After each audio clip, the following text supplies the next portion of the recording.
The Greens, they continue to disgrace themselves. They continue to be, in my opinion, a threat to Jewish Australians by the kind of hatred that they whip up. Now a New South Wales Greens MP wants an end to the state school ban on students wearing the Palestinian keffiyeh, the scarf, or displaying the Palestinian flag at school. And shockingly, the New South Wales Labor Deputy Premier says, yeah, that ban might now be lifted.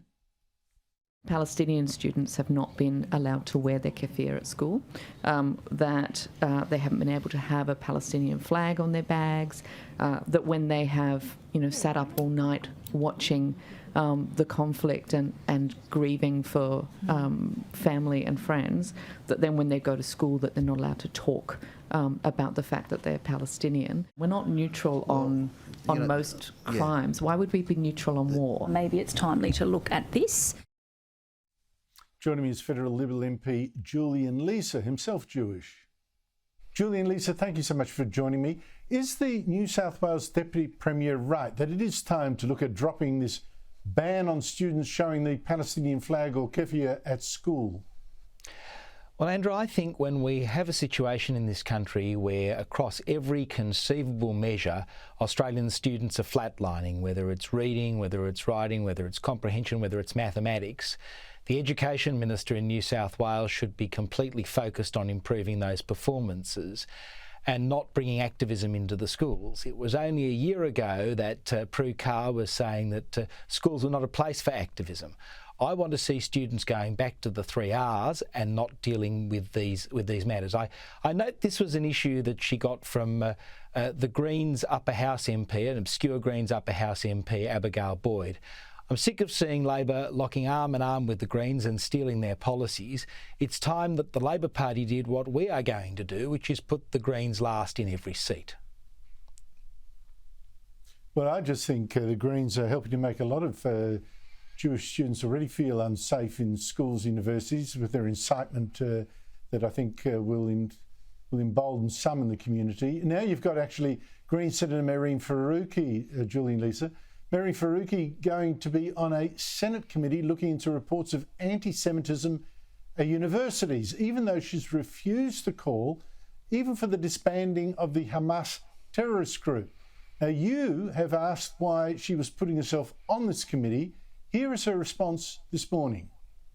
I have the portfolio areas for education and anti-racism, and that's what the inquiry is about. But could I also point out that comments by Julian Leeser and Sarah Henderson that the Greens anti-racism spokesperson shouldn't be on this inquiry just confirms that this is another Liberal Party stitch-up inquiry set up to attack those who support justice for Palestine. Is this radical Greens deputy leader right that she's just there to stop a stitch-up inquiry by you into anti-Semitism that's actually just about, attacking Palestinian supporters? She couldn't be more wrong, Andrew. This inquiry has one particular purpose, and that is to determine whether a judicial inquiry into anti-Semitism on campus should be held. Usually the Greens spokesman on legal affairs, Senator Shoebridge, would be on this committee.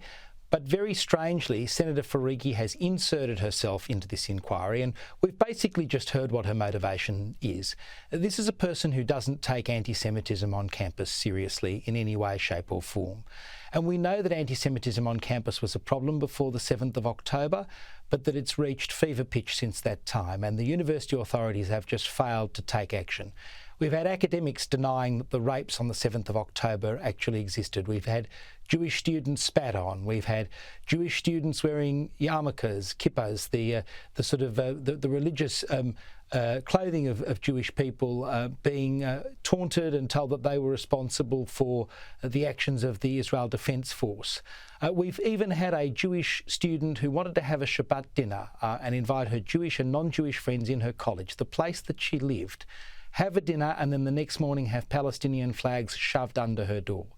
The level of anti-Semitism on our university campus has reached fever pitch earlier in the year when we had those encampments, and you've got a place like Sydney University where now a listed terrorist organisation in the United Kingdom, in Germany and in many Muslim countries, Hizb ut-Tahrir, is running the ruler over the university's security arrangements. And we've got Senator Faruqi, who is playing politics with this issue, who is not taking it seriously, and who has a terrible record on dealing with issues to do with the Jewish community, having inserted herself into this committee. But just lastly, Julie and Lisa, far-right American commentator, conspiracy theorist Candace Owens is set to tour Australia next month, giving speeches. Now, as I showed last night, I mean, she's a kook. She said Stalin and Lenin were Jews. She said Israel was probably created by members of a child sacrificing cult just pretending to be Jews. Now she's saying that Argentina's president might be the child of Nazis who fled Germany at the end of the war. Here she is.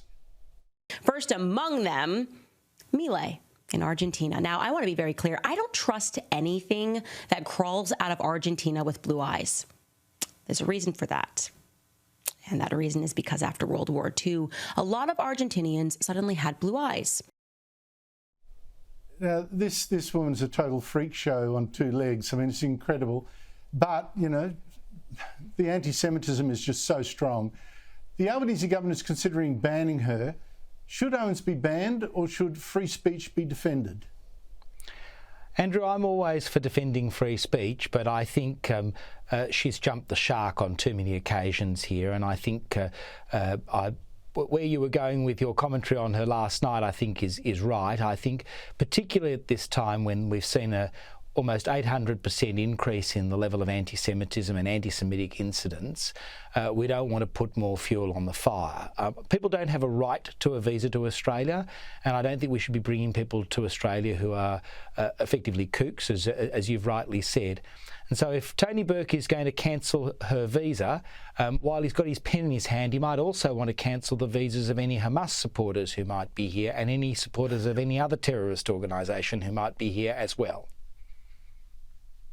Very well put. If we're bringing in people from Palestine who say that they're Hamas supporters and ASIO says, well, that's okay, they can come in, I don't know why we would allow that and ban Candace Owens. But there you go.